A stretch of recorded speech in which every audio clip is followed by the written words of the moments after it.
네, 안녕하세요. 저는 이제 스포츠 캐리어 커넥트에서 선수 트레이너 직업에 대해서 설명할 삼성생명여자농구단 김영수 트레이너라고 합니다. 반갑습니다. 네, 먼저 목차는 이제 선수 트레이너에 대해서 소개를 간단하게 해드릴 거고, 그 다음에 AT가 되기 위한 과정, 그 다음에 AT의 장단점을 간단하게 설명드리고, AT의 일과 그 다음에 향후 계획, 전하는 말 이렇게 해서 마치도록 하겠습니다.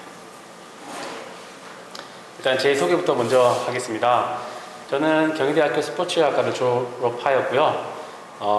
경희대학교 일반대학원 체육학과 석사를 졸업을 하고, 현재는 체육대학원 스포츠과학 박사과정에 재학 중입니다. 방금도 수업을 하나 듣고 왔는데요.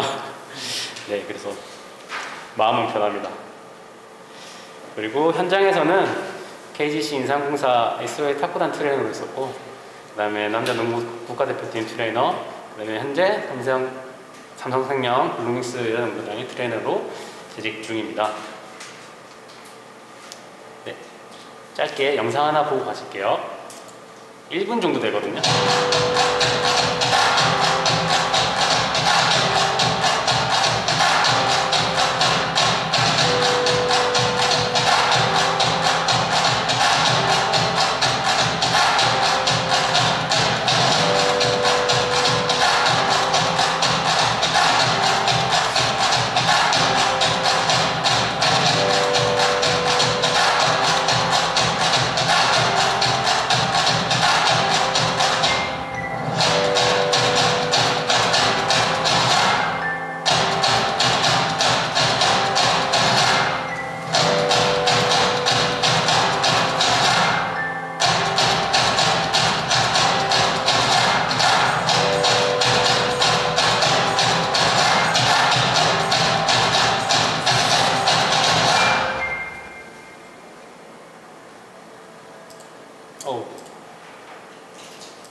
혹시 죄송한데 뭐 하시는 분들 제가 좀 잠깐 알 수 있을까요? 혹시 선수 트레이너 하고 싶으신 분 있으세요?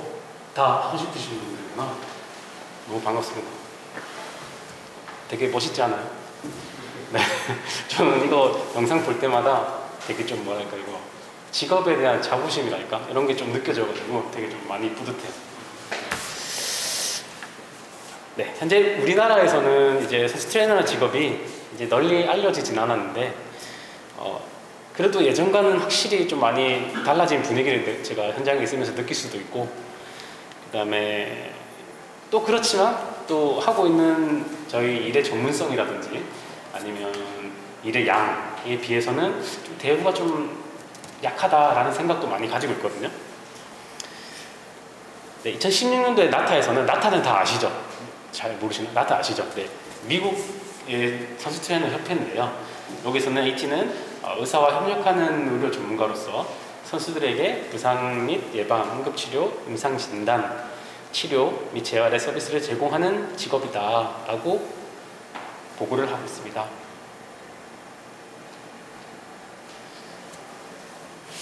네, 그러면 선수 트레이너라는 직업에 대해서 조금 더 자세히 살펴보겠는데요. 선수 트레이너는 부상과 질병을 예방하기 위해서 이제 선수들에게 적절한 교육을 실시하여야 하고, 그 다음에 안전한 운동을 위해서 이제 항상 노력을 해야 됩니다. 그리고 또 부상을 당했을 때는 이제 선수 트레이너가 이제 부상 당했을 때 어떠한 프로토콜로 어떠한 절차를 진행해야 되는지를 머릿속으로도 알 수 있어야 되고, 실제로 이제 몸으로도 생각하지 않아도 어떻게든 몸이 반사적으로 나와야 되는 방법을 수행을 할 수 있어야 돼요. 그리고 어떤 부상에 대한 임상학적 어떤 느낌 같은 거 있잖아요. 느낌 같은 거를 이제 코칭 스텝이나 아니면 프렌트나 아니면 다른 선수들에게 너무 또 어렵게 생각하는 것보다는 이제 간단하게 잘 설명할 수 있는 능력을 갖춰야 되고, 그리고 이제 부상을 효율적으로 다루기 위해서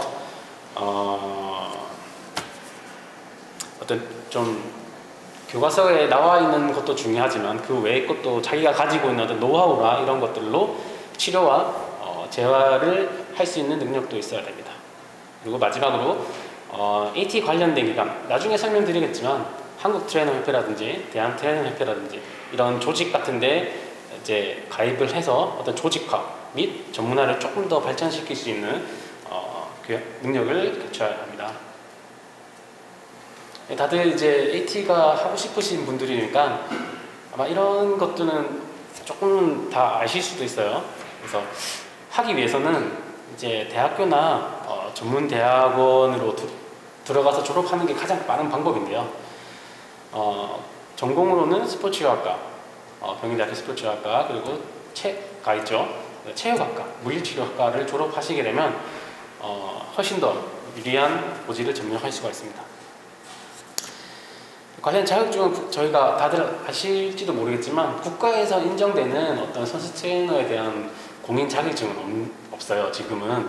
대신에 민간 자격증으로는 한국 선수 트레이너협회, 대한 선수 트레이너협회 두 가지가 이제 대표적으로 있는데 두 협회 모두 이제 훌륭하신 강사님 분들이나 선배님들이 다 계시기 때문에 이제 각자에 맞는 이제 본인들에 맞는 어떤 취향이나 어떤 그런 거를 선택해가지고 각자 들으면 될 것 같아요.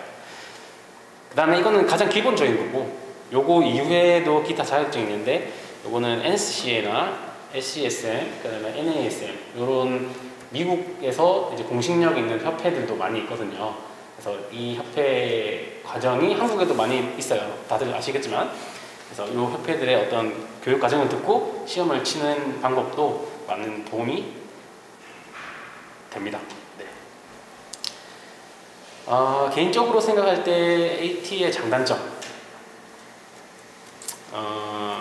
운동을 좋아하시는 분들은 아무래도 선수에 대한 어떤 로망이라든지 이런 게 또 오실 수가 있거든요. 그래서 그런 선수들과 같이 생활한다, 같이 밥을 먹는다, 이런 게 좀 약간 뭐랄까 자부심 이런 게 좀 있을 수가 있고, 그 다음에 운동을 하고 싶으면 이제 각 팀에는 여러 가지 이제 재활 기구라든지 웨이트 장비들이 잘 갖춰 있기 때문에 그런 것들로 이제 운동을 할 수 있는 어떤 그런 복지가 있을 수가 있고, 그 다음에 의류, 식사, 협찬. 팀에서는 이제 숙소 어떤 개념이 있기 때문에 프로구단에서는, 그래서 선수들이 이제 의식주가 다 해결이 되거든요. 그래서 식당을 가면 되게 영양가 높은 식단이 다 뷔페 형식으로 다 돼 있고, 그 다음에 의류는 저희가 이제 각 팀마다 이제 협찬 받는 데가 다 따로 있거든요. 뭐 직접 구입하는 경우도 있지만 어차피 프로라는 게 마케팅도 중요하기 때문에 그 다른 좀 이름 없는 그 회사에서는 협찬을 또 많이 들어오긴 해요. 그런 협찬 들어오는 의류들을 마음껏 선수들과 같이 입을 수가 있다는 거고, 그리고 여기서 말하는 협찬이라는 거는 뭐 운동과 관련되지 않는 협찬도 많이 들어와요. 뭐 베개라든지 그 다음에 또 뭐가 들어오지? 또 선수들의 영양과 관련된 거는 뭐 공진단이라든지 아니면 홍삼으로 된 어떤 그런 정관장 같은 팩 있잖아요. 그런 것도 많이 들어오기도 하고, 그런 것들이 이제 장점이지 않을까 생각이 됩니다. 그리고 단점은 되게 큰 단점이에요. 요즘에는 워라밸이라고 해서 일과 어떤 자기의 생활을 조금 중요시하는 경향이 좀 많잖아요. 근데 이게 근무를 하게 되면, 트레이너로 근무를 하게 되면 선수들은 오전, 오후, 야간 이렇게 다 운동을 하기 때문에 항상 그 옆에는 한 명이라도 선수 트레이너가 있어야지 어떤 상황이 언제 발생할지는 모르는 거거든요.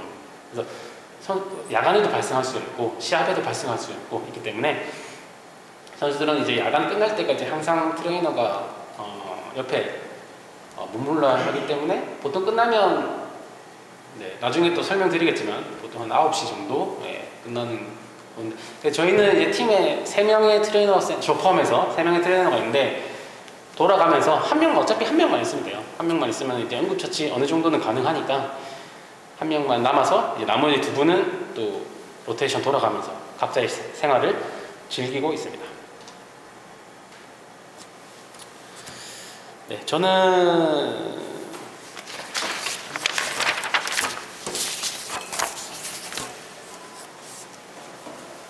저는 이제 삼성생명 여자농구단이라는 WKBL에 소속된 프로 구단에서 있는데요. 잠깐 간단하게 설명을 드릴게요. WKBL은 총 6개 구단으로 되어 있고, 코로나 이전에는 용병들이 있어가지고 35게임 7라운드씩 했는데, 지금은 이제 코로나 때문에 용병 없이 6라운드 30게임 정도를 진행을 하고 있습니다. 총 선수가, 등록된 선수가 한 100명 정도로 알고 있습니다. 네, 이제 IT의 일과에 대해서 한번 쭉 살펴보겠는데 이것만 조금 아시게 되면 이제 한 시즌을 이제 전체적으로 한번 훑어보는 거거든요. 오프 시즌은 이제 5월에서 10월까지 이제 시즌 전까지 들어가는 거고, 시즌이 시작되면 시즌은 11월 정도에 시작하거든요. 이미 저희는 시즌 시작해가지고 2게임을 했어요. 네, 그래서 3월 챔프전까지 합치면 4월 초까지 넘어갑니다. 네, 보통 정규리그는 3월 중순이나 초쯤에 끝나고 이런 식으로 진행이 되고 있습니다. 아마 다른 팀들도 크게 틀리진 않을 거예요. 네, 오프시즌 오전은 어떤 운동을 하느냐, 주로 가동성 운동이나 폼롤 운동으로 이제 관절들을 깨워주거나 근육들을 깨워주는 일을 하고 있습니다. 잠깐 영상 한번 보시죠. 네, 밴드를 차용해서 이제 고관절을 풀어주는 한 가지 예를 들어서 보여주는 거예요. 이런 것들을 많이 하고 있습니다. 그리고 고관절을 풀어준 다음에는 코어를 진행하는데, 예를 들어서 이런 운동들을 하고 있습니다. 그 다음에 코어를, 가동성이나 코어를 한 3-40분 정도 실시를 하고 이제 웨이트장으로 넘어가서 웨이트를 실시합니다. 오프 시즌에는 사진에서 보시는 그림은 사진은 이제 태백 전지 훈련을 가서 웨이트를 하는 사진인데, 제가 왜 이 사진을 넣었냐 하면 1년에 한 번 정도는 저희가 태백으로 전지 훈련을 갑니다. 이때는 뭐 고지대 훈련이라 그래서 저희가 알고 있는 이론적으로는 태백 고지대 훈련장이 조금 낮은 편이에요. 그래서 효과가 많이 없다는 어떤 논문들도 되게 많은데, 그래도 이게 선수들이 코트에서만 이제 한 센터에서만 운동을 하게 되면 지겹고 좀 운동에 대한 흥미도 잃어버리고 하는데, 장소를 변경해서 새로운 환경을 들어가게 되면 조금 더 이제 의욕적으로 할 수 있는 이제 어떤 동기가 부여가 되는 거거든요. 그래서 이런 운동, 전지훈련도 가는 거를 이제 만약에 나중에라도 AT가 되시는 분들은 조금씩 참고하시길 바랍니다. 네, 오프 시즌 오전에는 코어, 웨이트, 그 다음에 오후에는 이런 운동들을 하고 있습니다.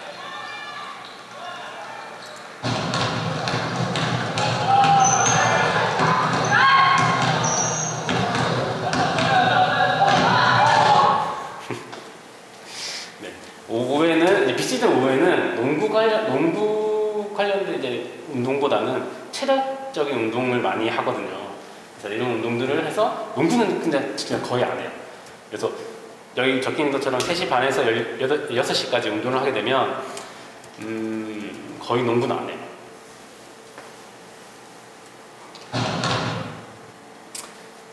네, 한번 또 다른 거 보여드릴게요. 이거는 이제 무릎 사이에 밴드를 낀 상태에서 보행을 하는 운동입니다. 이런 운동도 있고, 요거는 미니 밴드라고 하는데, 요거는 파워 밴드. 밴드가 긴 거를 2개를 이어가지고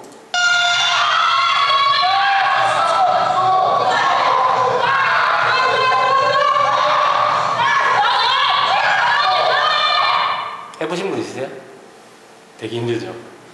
죽습니다.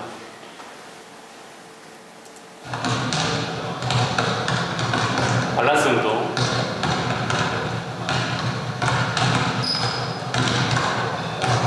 다들 아시겠지만 여기 밴드 운동, 보행 운동이라든지 밸런스 운동은 초반에 조금 시킨 다음에 위에 있는 운동을, 이제 좀 빡신 운동을 시킬 수 있는 순서가 그렇게 돌아가면 될 것 같아요. 네, 시즌이든 비시즌이든 야간에는 항상 저희가 치료를 실시를 합니다. 여기가 실제 저희 왼쪽에 보이시는 게 저희 실제 치료실이고, 여기서 테이핑도 하고 치료도 하고 그렇게 하고 있습니다.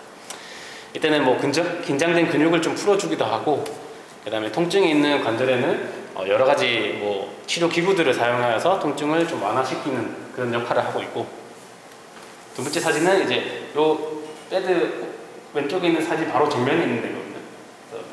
테이핑, 여러 가지 테이핑이 이렇게 쭉 나열되어 있어가지고 각자 기호에 맞게 뭐 부상 형태라든지 이런 게 맞게 실시를 하고 있습니다. 네, 여기가 이제 저희가 쓰는 웨이트장이에요.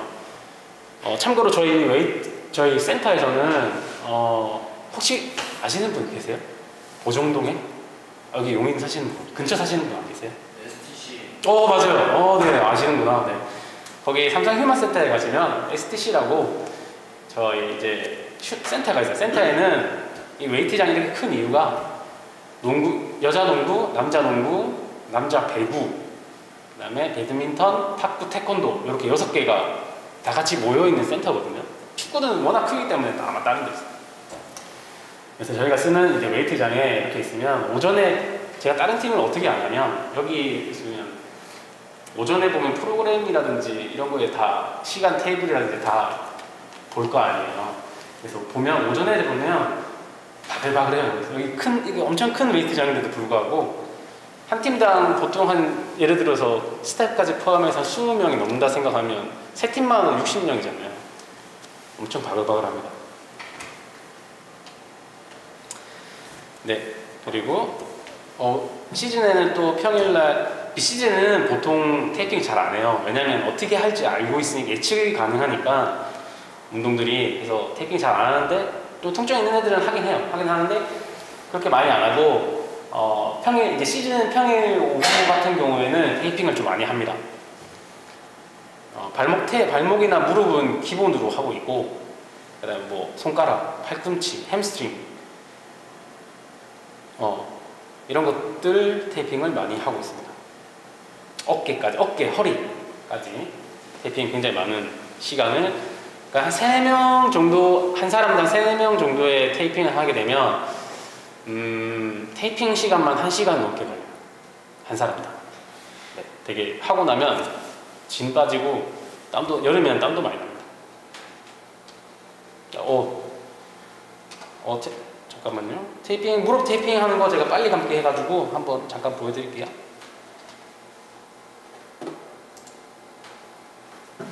자, 먼저 파텔라 주변을 이제 감싸고 커드랑해서,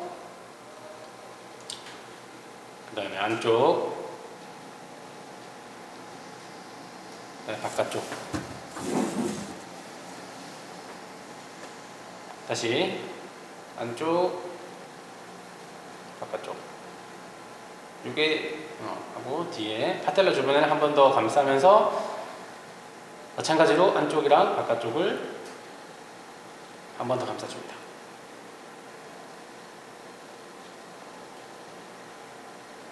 그래서 마지막으로는 로테이터리 퍼스를 막아주는 테이핑을 랩핑하면서 이렇게 실시를 할 수 있습니다. 네, 시즌 평일 오후에는 이제 농구 훈련을 이제 본격적으로 실시를 많이 합니다. 이분은 저희 감독님이시고요. 혹시 다들 학교 출신이십니까? 경희대학교 다 아니시고, 저분도 이제 경희대학교 출신이라 가지고 한번 말씀드릴 거예요. 이렇게 가볍게 영상 한번 더 보고 이런 운동들을 많이, 이건 이제 전수 훈련하기 전에 약간 이런 운동들을 하고 있고, 저기 뒤에 조그맣게 보이는 사람이 접니다. 그리고 시즌 평일 야간에는 마찬가지로 치료를 실시를 합니다. 보시는 그림 아마 한 번씩은 다 보셨을 수도 있어요. 커서 보이세요? 마우스 커서? 네. 요게 저기 고주파 몸을 이제 뜨겁게 달궈주는 거고, 이건 초음파, 그 다음에 이거는 전기, 이거는 근막이완 툴, 그 다음에 공기압, 이거는 테라건, 이거는 충격파. 이렇게 해서 요 외에도 레이저도 있고 여러 가지 장비들이 많이 있거든요. 이런 것들은 이제 선수도 이제 좋아하는 치료가 있고 조금 꺼려하는 치료가 있고, 그 다음에 또 부위마다 또 틀리고 또 부상의 형태마다 또 틀리고, 이런 거 다 맞춰가지고 진행을 해주시면 될 것 같습니다. 이제 오래 좀 있다 보면 어떤 선수가 어떤 치료를 좋아한다, 어떤 하는 걸 제일 좋아한다 다 알기 때문에 그거에 맞춰서 해주시면 되고, 이거는 약간 부수적인 거고 좀 손 쓰는 걸 좋아합니다. 그래서 매뉴얼을 좀 많이 해요. 매뉴얼, 예를 들어서 30분 잡으면 20분 정도를 매뉴얼을 하고 10분 정도를 이제 이런 걸로 대체를 하고 있습니다. 보통 아까도 테이핑이 비슷하게 이것도 3, 4명 정도 잡으면 치료는 한 2시간 정도 걸립니다. 네. 이제 아까는 이제 시즌 평일이었으면 시즌 시합 당일입니다. 시합 당일 오전에는 이제 보시는 것처럼 이제 전술 훈련을 많이 해요. 이제 상대방이 어떤 전술을 가지고 있느냐, 어떤 패턴을 가지고 있느냐를 보고 이제 가볍게 몸을 푸는, 왜냐면 오후에 온 힘을 다 쏟아 부어야 되니까 오전에는 그냥 가볍게 전술 훈련하고 슈팅하는 정도로 진행을 합니다. 그리고 시합 당일에는 시합 전에 웜업을 하게 됩니다.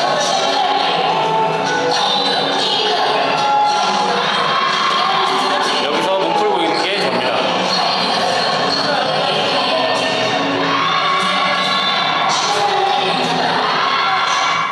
네, 이렇게 하고 특별한 선수들은 자기만의 어떤 몸 푸는 방식이 따로 있거든요. 그 트레이너들한테 얘기해서 각자 풀 수도 있는데, 이 선수 같은 경우는 되게 특별한 선수고, 보통은 다 같이 이제 몸을 이렇게 방금 했던 것처럼 몸을 풉니다. 푼 다음에 이제 오픈, 이제 점프볼로 해서 시합이 시작됩니다. 시합 중에는 어떠한 상황이 발생하고 또 어디가 치고 이건 아무도 모르는 거예요. 그래서 항상 선수가 어떤 동작을 가지고 있는지 이런 걸 항상 체크를 하면서 시합을 계속 봐야 돼요. 시합이 재밌어서 보는 게 아니라, 물론 재밌을 때도 많이 있긴 한데, 재밌어서 보는 게 아니라 이제 어떤 부상을 당하는지 그 메커니즘을 보면 대충 감이 오잖아요. 그래서 그걸 항상 체크를 해야 되고, 이 친구 같은 경우에는 이제 머리랑 눈두덩이랑 부딪혀가지고 20방 정도 꿰맸어요. 눈 주위에도 불구하고. 그래도 다행히 이제 눈썹 위라 가지고 티는 잘 안 나게 잘 꿰매가지고 지금 뭐 아무 일 없이 잘 운동하고 있고, 옆에 보는 이 선수 같은 경우는 올해 안타깝게 십자인대에 나가서 시즌을 접었었는데, 국가대표라 가지고 이거는 엄지가 탈골이 돼가지고, 탈골이 되면 리로케이션을 해주는 건 여기서 얘기하는 그런 건 모르겠는데, 뭐 리로케이션을 해야 되는지 말아야 되는지 되게 논쟁이 많은데 저희는 그냥 하고 있습니다. 네. 근데 또 조심해야 될 게, 리로케이션 하면서 또 골절이 생길 수가 있거든요. 항상 조심해야 돼요.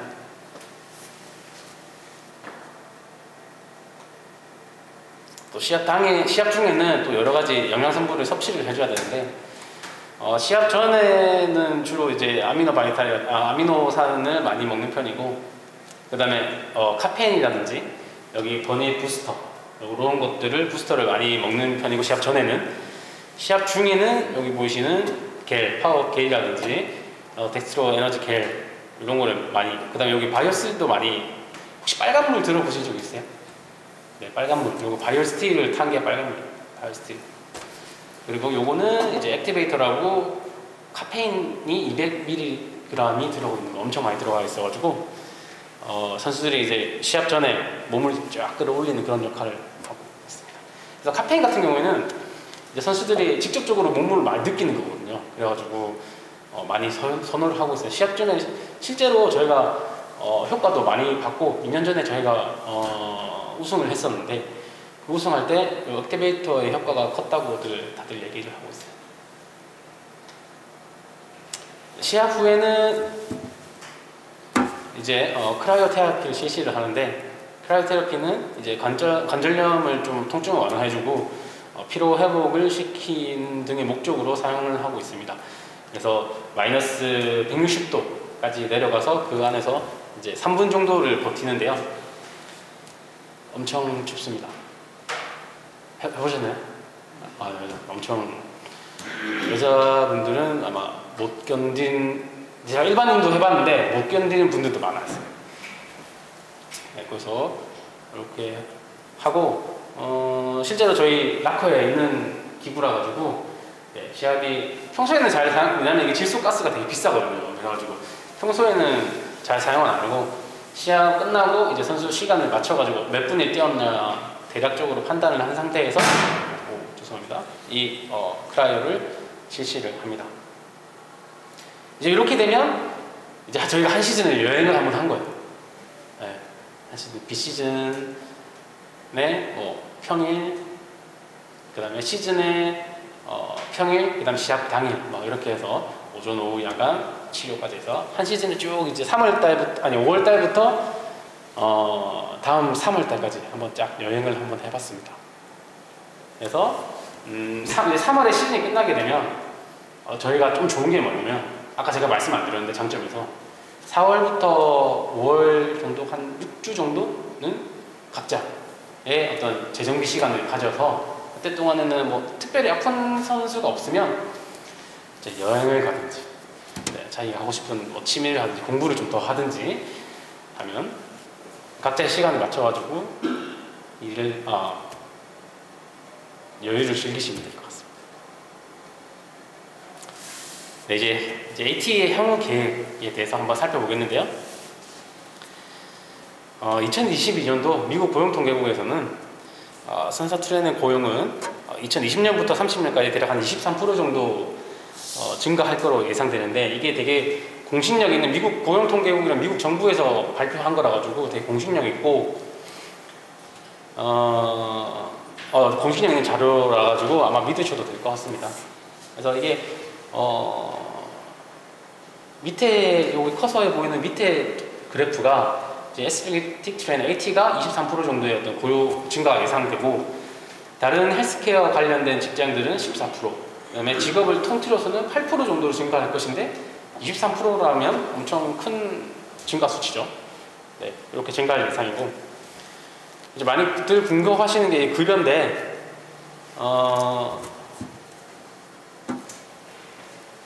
미국 헬스케어 관련해서는 54,000달러 정도면 한 6천만 원 정도 되나요? 네, 이렇게 되고 트레이너는 48,000달러, 그 다음에 다른 직업들은 45,000달러 정도 되는데 AT 같은 경우는 48,000달러면 한 5천 초중반 정도 되겠죠? 네, 지금 달러가 높아져가지고 네, 5천 초중반 될 것 같습니다. 네, 프로 제가 개인적으로 생각은 제가 뭐 다른 팀 조사해보고 이런 건 아닌데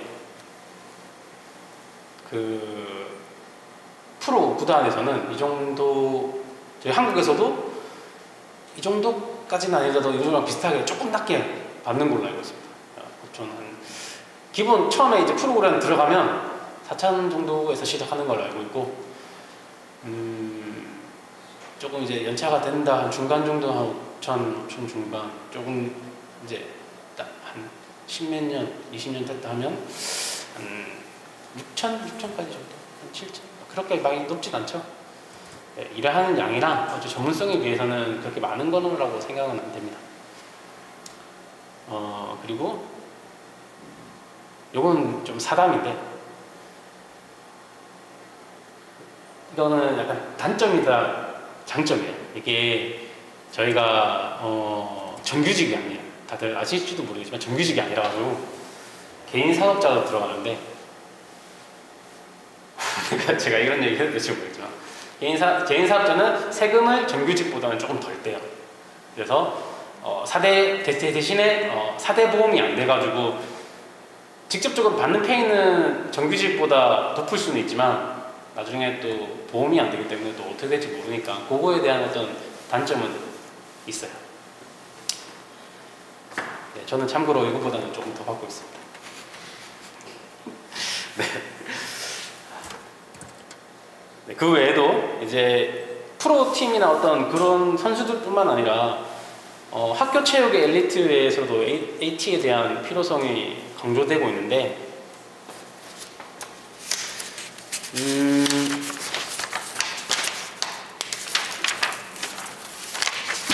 실제로 이렇게 미국에서는 어떤 주에서는 스포츠 프로그램에 AT라는 어떤 그 사람을 무조건 고용해야 된다는 그런 프로그램이 있어가지고 학교에서도 무조건 트레이너 한 명은 고용해야 된다라는 법안이 발안된 주도 있다고 합니다. 그만큼 이제 선수 트레이너에 대해 중요성이 높아지고 있고, 예를 들어서 이제 내진탕, 한국에서는 내진탕에 대한 어떤 개념이 그렇게 크진 않아요. 근데 미국에서는 내진탕에 대한 어떤 그 부상에 대한 위험성이라든지 그런 걸 되게 인식을 많이 하고 있기 때문에 학교에서 되게 유망한 선수가 내진탕을 당했어요. 근데 옆에 있는 선수 트레이너가 조치를 잘 해가지고 금방금방 이제 케어가 됐어. 그러면 그 선수는 앞으로의 수십억을 벌 수 있는 선수를 잘 케어를 한 거잖아요. 그만큼의 어떤 제가 생각할 때는 의의가 있는 사업이라고 생각을 합니다. 선수뿐만 아니라 이제 일반인들도 이제 여러 가지 스포츠 프로그램에 많이 참여를 하고 있는데, 그분들도 이제 재활 및 운동 치료에 관심이 많아가지고 선수를 케어했던 분들은 이제 일반인들을 케어하기가 훨씬 더 쉽겠죠. 네. 물론 조금 어려울 수도 있어요. 왜냐하면 워낙 그게 틀리니까. 그래도 기본적인 건 알고 있으니까 잘 적응하리라 생각이 됩니다. 네, 이렇게 했고, 제가 여러분들 다 AT가 되고 싶어 하시는 분들이기 때문에 제가 한 말씀은 좀 약간 충고하기 하기 좀 그렇고 약간 좀 조언같이 한마디 드리자면 두 가지가 있어요. 두 가지가. 첫 번째는 실력. 그 다음에 나머지 하나는 약간 뭐랄까 사회성이 제일 많이 필요할 것 같습니다. 왜냐하면 실력은 선수들이 트레이너가 실력이 없다 생각하면 그 선수들에게 잘 안 가요. 안 가고 서로의 신뢰가 떨어지면 이 사람이 일할 어떤 의욕도 떨어지고 선수들도 약간 좀 뭐랄까 좀 멀리하게 되고 이러면 트레이너가 존재할 수 있는 이유가 없는 것 같습니다. 그래서 실력을 키워서 선수들이나 코칭 스텝에 어떤 믿음감을 좀 줘야 훨씬 더 신뢰 있는 트레이너가 되요. 제가 지금 석사 졸업하고 박사과정 밟고 있는 이유도 조금 뭐랄까 내가 조금 더 공부해가지고 선수들에게 좀 전해주고 싶은 마음이 커서 지금 하고 있고, 그 다음에 사회성은 뭐냐면 이제 어떻게 보면 AT라는 직업도 회사잖아요. 회사 안에 뭐 선수들, 코칭 스태프들, 그다음에 프런트 직원들 이렇게 있으면 이런 분들을 잘 설득을 시켜야 되고 설명도 할 수 있어야 되고 하는데, 좀 회사에서 좀 자기가 좀 서로 튀는 행동들을 하거나 좀 보기 싫은 행동들을 하게 되면 이 트레이너는 막 좀 별로다 하면 또 어떻게 될지 모르는 거거든요. 그래서 두 가지, 실력이랑 사회성은 다른 직업들도 다 마찬가지겠지만 그래도 그런 거를 조금 더 잘 해주시면 좋을 것 같습니다. 저도 이제 2009년도, 2008년도에 경희대학교 스포츠학과를 졸업하고 2009년도에 이제 취업을 했는데 처음에 탁구단에서 시작을 했거든요. 거기서 또 이제 했는데 십몇 년 이제 되는데 아직도 이제 선수들이랑 막 티격태격 할 때도 있고 막 서로 삐져가지고 막 얘기 안 할 때도 있고, 근데 결국에는 대부분 잘 지내긴 하는데 결국에 또 화해를 해요. 화해하고 어떻게 보면 또 사람 사는 데다 보니까 그런 경우도 되게 많아요. 그래서 제가 병원이나 센터에서도 일할 기회가 있었거든요. 지금보다 페이도 좀 더 많이 받고 있었는데 어떤 현장에서 주는 생동감이라든지 현장감을 이게 중독 같은 걸 제가 무시를 못하겠더라고요.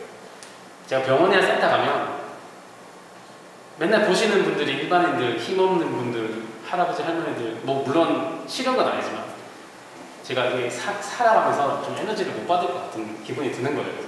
그래서 그냥 프로팀에 남아있는 게 더 낫다 싶어가지고 남아있는 거고, 네, 제가 10년 넘게 일하면서 그래도 조금 나쁘지 않은 직업이다 생각을 하고 있으니까 여러분들도 이제 조금 공부 열심히 하셔가지고 하시면 또 기회는 항상 생기더라고요. 좋은 기회 있으시면 하셔서 좋은 선수 트레이너가 되셨으면 좋겠습니다. 네, 이상 발표를 강의를 마치겠습니다. 하고 30분 조금 넘었는데 혹시 질문 있으시면 질문하셔도 될 것 같습니다. 뭐 개인적인 것도 다 상관없고 전문적인 지식이라든지 뭐 테이핑, 뭐 치료 이런 것도 다 괜찮을 것 같아요. 항상 제가 다 모를 수도 있지만 제가 아는 한은 다 말씀을 드리도록 하겠습니다.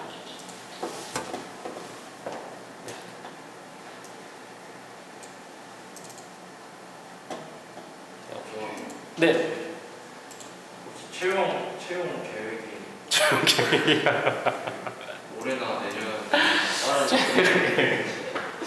이게 그게 문제예요. 이게 약간 좀 뭐랄까 팀당 보통 프로팀은 3명, 4명 정도, 그러니까 야구팀 같은 경우는 6명, 7명 이렇게까지 되는데 보통 채용이 누군가가 나가야지만 채용을 하는 거잖아요. 잘 안 나가요. 이제 위에서 또 계신 분들도 이런 직업이 오래 하셨다 보니까 편한 걸 알거든요. 편하고 이제 좀 아는데 어떤 전문적인 지식이나 이런 게 없으심에도 불구하고 자리에 차지하시는 분들도 되게 많이 있긴 해요. 그래서 그 채용 계획은 뭐 따로 이제 선수 트레이너 협회나 아니면 한국 선수 트레이너 협회나 대한 선수 협회 각종 이게 계속 올라오거든요. 부인 구직난에서 그런 데 한번 찾아보시고 그런 프로 구단도 그런 올리는 경우도 되게 많아요. 생각보다. 네, 그런 거 하시고 보통 한 3월에서 5월 정도면 그게 수요가 많이 있거든요. 왜냐면 시즌이 시작해야 되는 단계니까.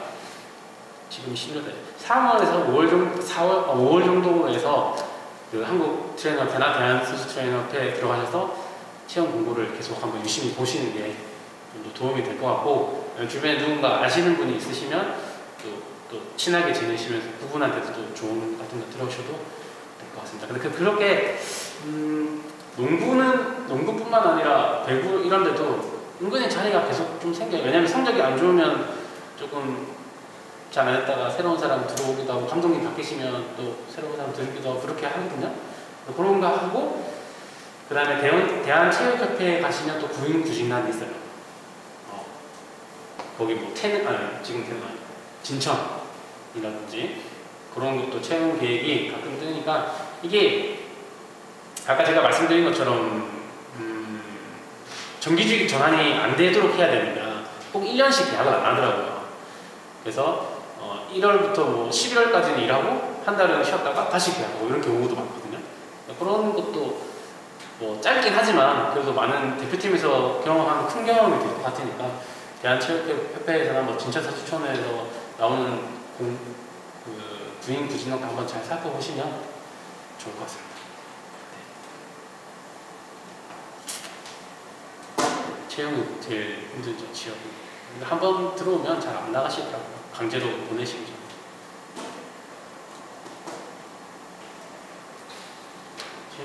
네.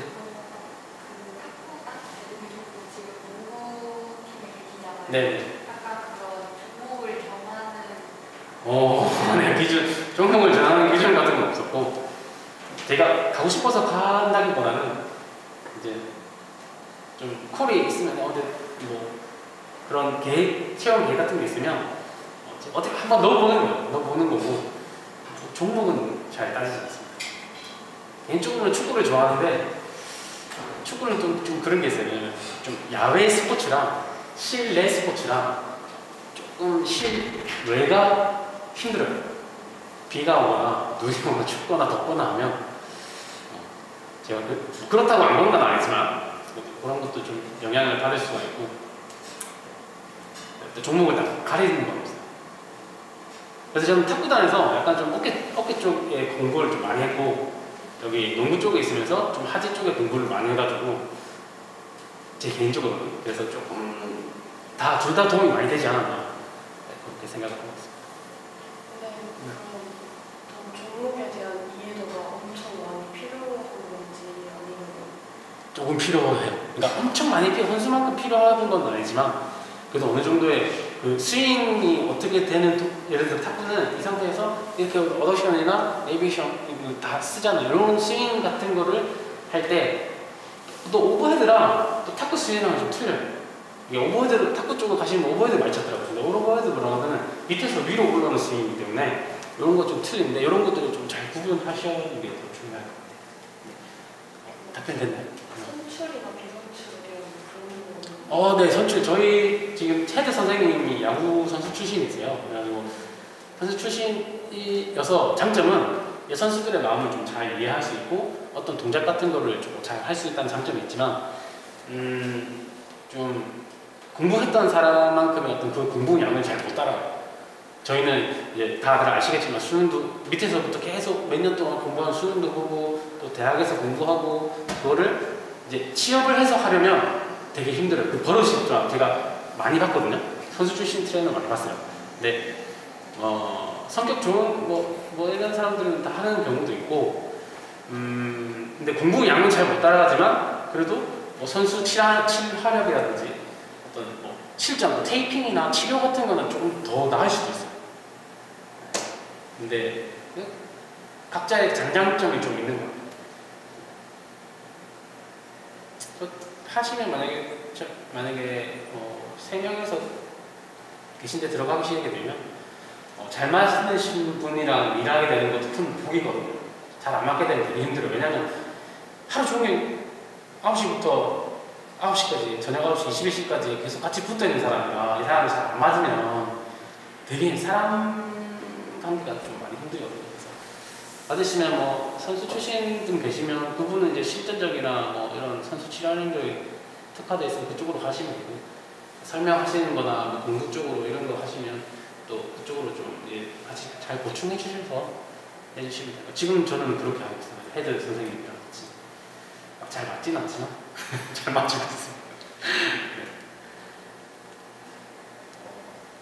네. 제가 지금 여기 경희대학교 공부 AT를 하고 있는데 하고 있어요? 네. 대박. 이제 제가 하면서 가장 좀 고민됐던 게 이제 웜업과 관련된 부분인데 프로 구단에서는 네. 시합 중 웜업 시간이랑 그다음에 훈련 이제 본 운동으로 들어가기 전 이 웜업 시간이랑 어느 정도 가져가는지랑 스트레칭 할 때 스태틱 스트레칭이랑 다이내믹 스트레칭이랑 이게 또 다르게 진행되는 맞아요. 비중을 좀 어디에 좀 두시는지. 첫 번째 대한 질문은 시합에 들어가면 보통 슈팅까지 포함해서 예를 들어 농구라는 종목에서면 슈팅까지 포함해서면 30분 정도를 하고 있고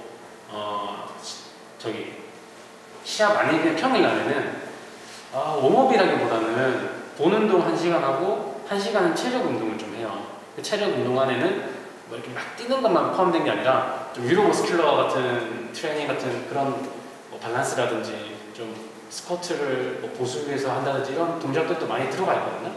그런 체력적인 거를 다 합치면 1시간이거든요.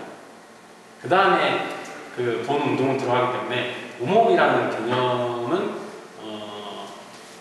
시합에서는 적용되는 것 같은데 평소에 하는 어떤 그런 그 연습에서 훈련이라기보다는 웜업이라는 개념보다는 약간 좀 부상 방지를 위한 체력 운동이 더 맞는 것 같아요. 네, 그리고 두 번째 질문이 아시겠지만 좀 아실 수도 있어요. 스태틱은 요즘 잘 안 해요. 거의. 왜냐면 스태틱을 하게 되면 근육이 좀 많이 늘어난 상태에서 운동을 하게 되면 탄력이나 이런 거에 아무래도 감소를 하게 되면 이거는 제 개인적인 생각이 아니라 실제로 논문으로 밝혀진 연구 결과가 많이 나와 있거든요. 그래서 보통 다른 팀보다는 요즘은 스태틱을 거의 안 하고 바로 다이나믹으로 들어가요. 다이나믹 들어가고 그러면 웜업 같은 경우에는 본 운동에서는 아까 그 체력 운동이나 이런 걸 개최하는 거고 시합에서는 다이나믹부터 시작을 해서 좀 이제 농구 스페시픽하게 종목 스페시픽하게 들어가서 아까 말씀드린 것처럼 한 30분 정도 하고 있습니다. 답변이 됐나요? 조금 더 궁금한 거 있으세요? 근데 저희 이제 코칭 스텝에서는 그렇죠, 맞아요. 스트레칭에 대한 내용이 더 강조를 하는데 아. 저도 논문을 봤을 때 스태틱보다는 다이내믹 그렇죠. 알고 이거를 적용을 하고 싶은데 만약에 이런 상황에서 저희가 의견을 이렇게 내고 할 수 있는 상황이 맞아요. 그거는 해비점을 찾아야 돼요. 그러니까 무조건 자기 생각이 맞다는 거예요. 그러니까 그것도 좀 말씀드리고 싶은 게 이게 이론적으로는 내가 아는 게 맞아요. 근데 실제 현장에서는 감독님, 코치님 말을 좀 따르는 게 더 뭐랄까 좀 직장 생활이니까 맞다고 생각을 하거든요. 그래서 둘 다 뭐 이렇게 극단적으로 나누기보다는 스태틱을 하는 대신에 조금 그 시간을 조금 줄여본다든지, 그건 자기가 알아서 줄여본다든지, 그렇게 협의점을 찾아가지고 진행하는 게 맞는 것 같아요. 됐나요? 답변이 네, 그렇게 해서 만약에 자신이 좀 이제 입지가 조금 이제 어느 정도 탄탄해졌다, 그때는 조금씩 진행을 확 변하면 선수들도 별로 안 좋아하거든요. 그래서 어느 정도 이제 점차적으로 조금씩, 예를 들어서 스태틱을 15분 했어요. 스태틱 다이나믹. 근데 나중에 조금 이제 입지가 어느 정도 자기가 된다 싶으면 15분에서 12분, 10분 이렇게 점차적으로 줄여나가는 게 현명한 판단인 것 같아요. 너무 세면 또 코칭 스태프가 안 좋아하는 거예요. 그렇게 하죠. 또 질문 많을 것 같아요. 아니 평소 그러니까 모르시는 분들은 질문이 없을 수도 있는데, 이제 자기가 이제 선수 트레이너 하고 싶은 분들은 궁금증이 많을 것 같아요. 요즘에 워낙 좀 정보들이 많이 있어가지고 저는 되게 궁금했었거든요. 학교 다닐 때 선수 트레이너 원래는 저희가 ATC라고 해서 학부 때는 여기 밑에 지하에 있었어요. ATC. 네, 그렇게 있었거든요.